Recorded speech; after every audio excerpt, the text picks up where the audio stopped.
31st December 1993, a New Year party was going on in Nepal's famous The Royal Casino, in which guests from different corners of the world had come to gamble. It was New Year's night, and there was a festive atmosphere. Hence, the Royal Casino was packed with about 200 people. Then 6 thieves enter here who had come as VIP guests of that casino. The security chief himself welcomes him to the casino. They have boxes of sweets in his hands and have also hidden some weapons in his coat. Since they are VIP guests, no security checking is done on them. These people bring a lot of money with them and start gambling as soon as they arrive. Then one of the thieves stands up and announces that today is New Year's Day. Today is very important for us because today is the night of happiness. The next day we are going to enter 94, so all the guests and staff here today. Dinner and drinks for all of them will be provided by us. Hearing this, all the 200 guests, staff members, and security guards present there become happy. As soon as 12 Sue in the night comes, everyone together celebrates the new year vigorously. Everything was free, so people ate and drank a lot. These thieves had brought with them boxes of sweets from the most famous shop of Kathmandu and distributed them among all the people. Because of this, people started eating to their fill. After some time, the sweets started doing their work, and one by one, all the security guards, security chief and casino manager started dozing off. They take out their weapons and lock everyone in a big hall and take out the locker key from the casino manager's pocket and reach near the safe. When the thieves open the locker, their eyes widen in amazement because it contained a total of $600 million. These thieves put all this money in bags, loaded it into a truck already parked outside, and went straight to the airport. But when people in the casino started coming to their senses, they informed the police.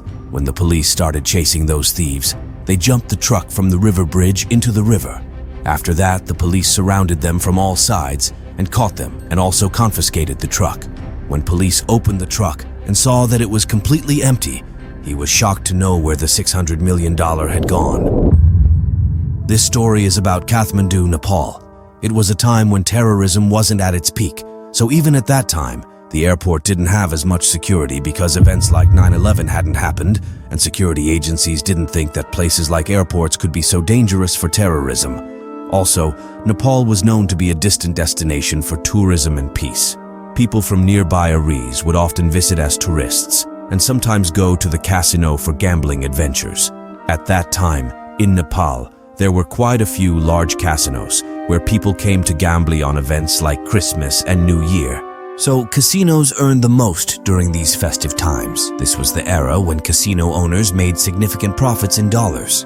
In Kathmandu, Nepal, there was a famous casino called the Royal Casino. Some thieves discover information about this casino's earnings, including when it had the most money. They also learn that in this casino, the highest amount of money is present on New Year's Eve, kept in a safe in the basement for 24 hours, because banks are closed the next day due to the holiday. During these 24 hours, the thieves plan to carry out the theft, since it becomes challenging to steal after reaching the bank. After gathering all the essential information one by one, they begin executing their plan. In June, 6 thieves arrive in Kathmandu. After reaching Kathmandu, they know exactly which casino they're targeting for theft, the Royal Casino. Near this casino, they find a luxurious house available for rent. They want people in the area to believe that the residents of this upscale house are wealthy. Luckily, there was an empty bungalow nearby, and without negotiating the rent with the owner, they paid more than he asked. With the extra money, the owner was pleased. He rented the bungalow to them. Now these 6 people throw parties, roam around in the evening, and spend the rest of the time playing cards in the casino. However, they avoid going to the casino where they plan to commit the theft. Slowly, time passed, and so far deliberately, none of them entered the casino. However, their focus was on every activity within the casino. By now, they had all the information about the casino, the staff count, the number of security guards, and how things functioned inside. Now, combining all this, they begin planning to loot the casino. The first phase of their planning involved gradually befriending casino staff and security guards. During this time, they wouldn't let anyone suspect that they had any connection to the Royal Casino. Yet, these thieves wanted to make them feel that we are rich and extravagant, with plenty of money, so we casually splurge our wealth.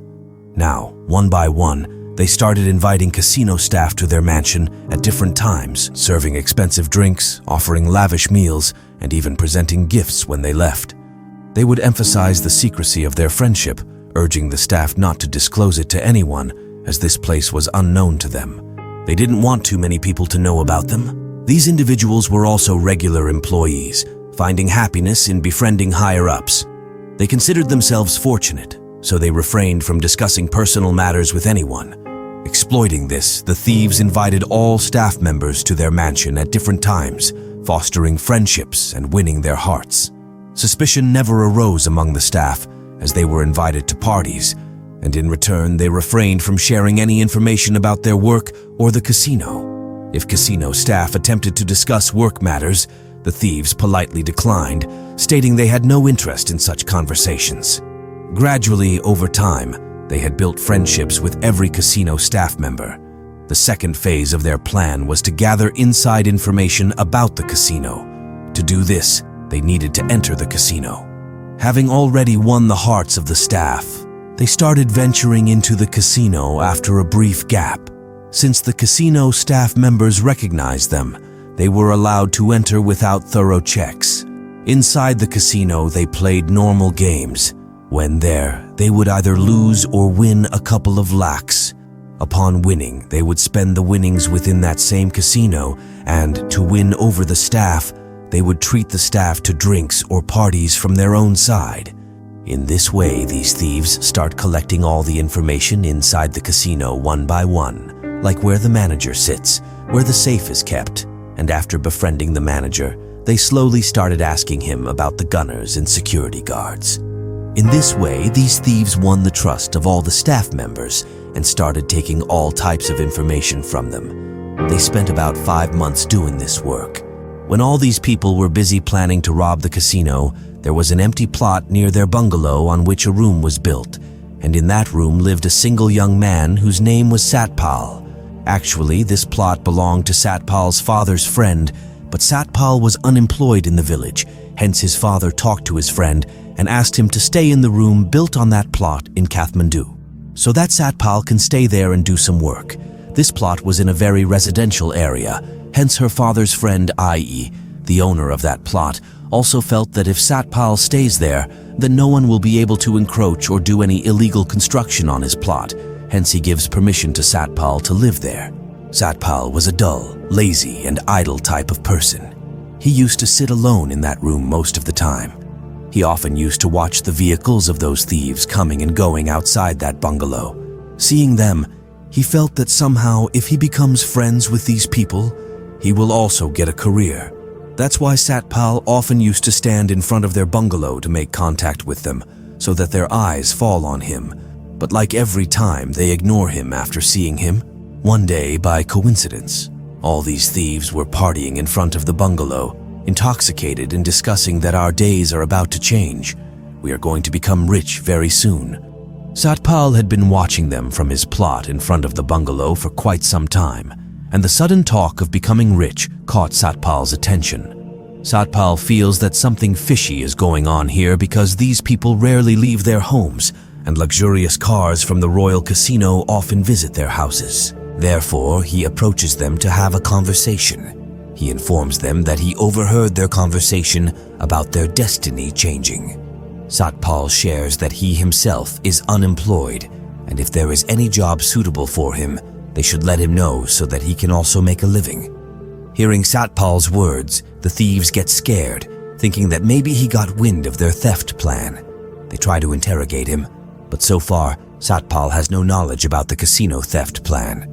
Relieved, they assure Satpal that if there is any work for him, they will inform him, but they haven't revealed anything about the casino theft plan to Satpal so far. Whenever they meet, they exchange greetings with a simple hi or hello. By doing this, 6 months passed, and finally, the night of December 31st arrived when they had to execute the theft.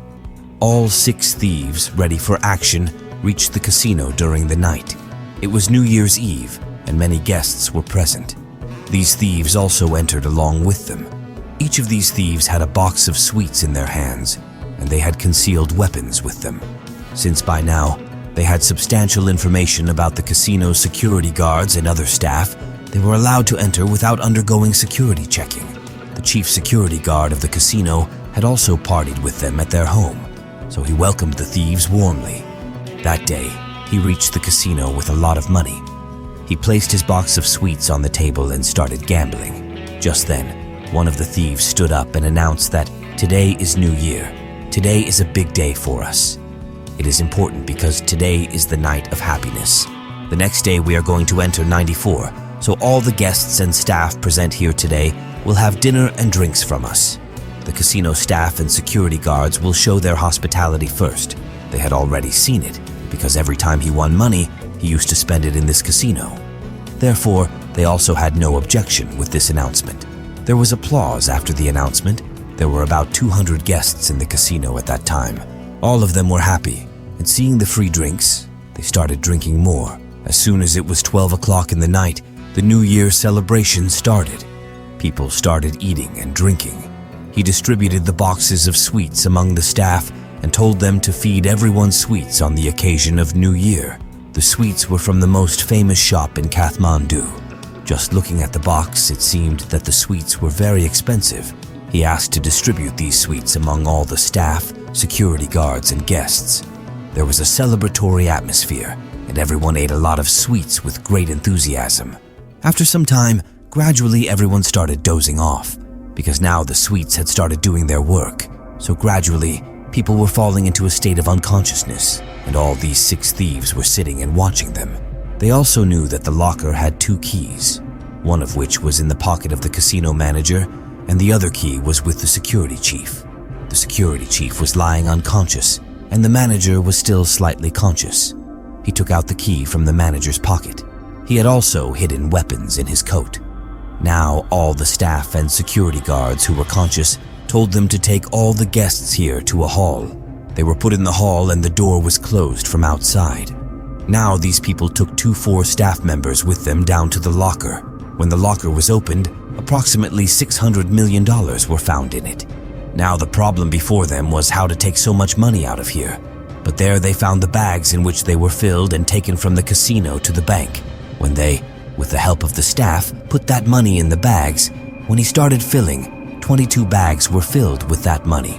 A truck was already standing outside to take these bags from here. This thief, while filling all the bags in the truck, also locked those staff members and security guards inside. After that, these people take the truck and go straight to the airport, where they had already booked a courier in the cargo of the airport, in which the truck goes.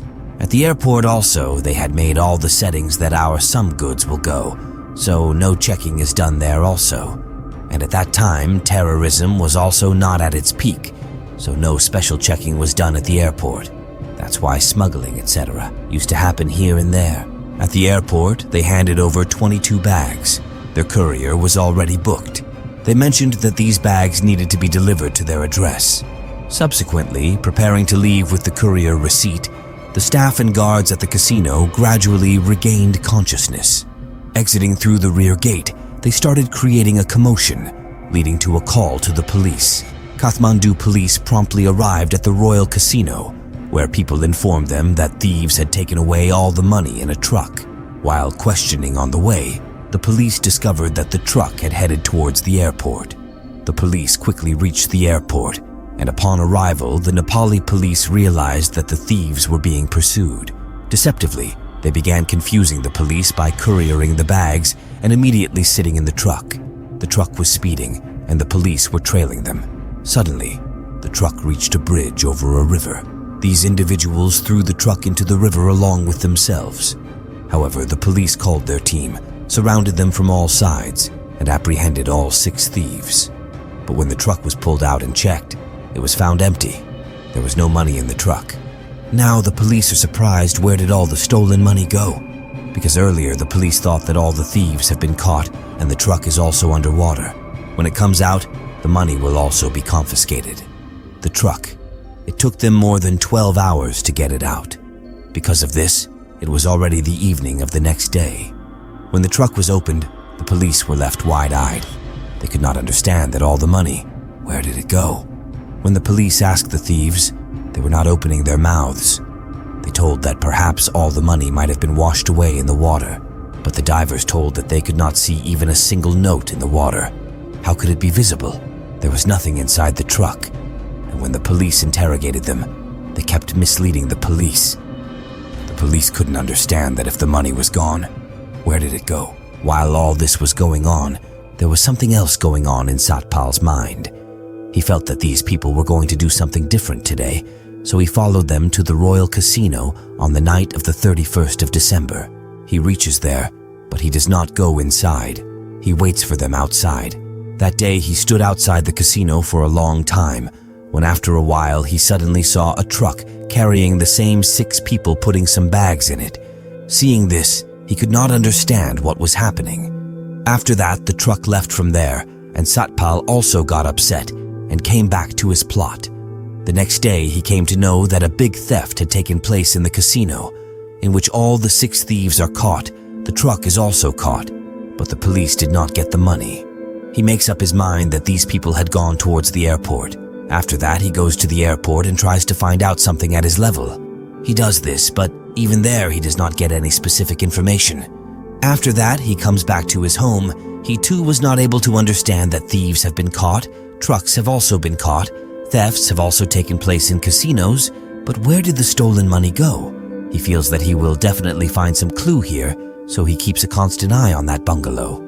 After 3 days, he sees a postman coming to that bungalow and ringing the bell of the bungalow, but there was no one at the bungalow. So the postman starts leaving from there. But just then, Satpal reaches there and tells the postman. He says that he is their neighbor. They have just gone somewhere. When they come back, he will give them this mail and takes the mail from them. When Satpal opens it, he sees that there is a cargo slip inside it. It was written in it that the goods sent by you will reach the address given by you.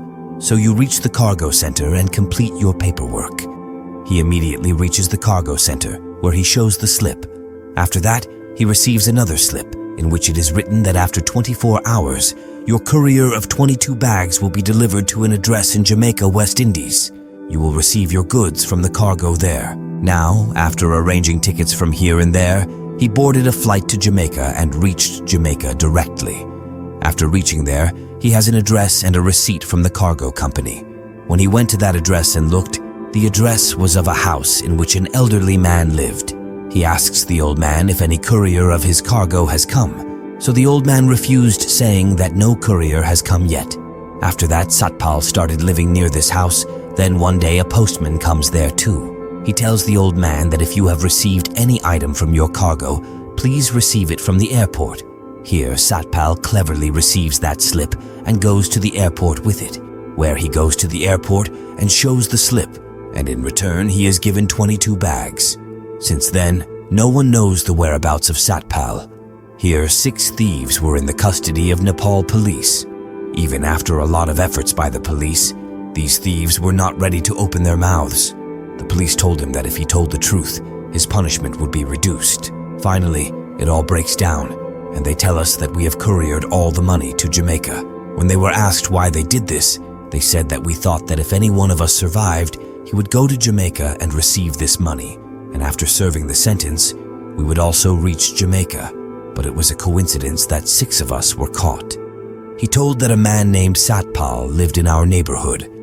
When the police went and checked, the man was missing for 3 days after the theft. After that, no one knew about him. All 6 thieves felt sad to know that we did all the hard work and someone else was having fun. With this story ends here. So friends, how did you like our story today? Please tell in the comments. See you again with a new video. Goodbye until then.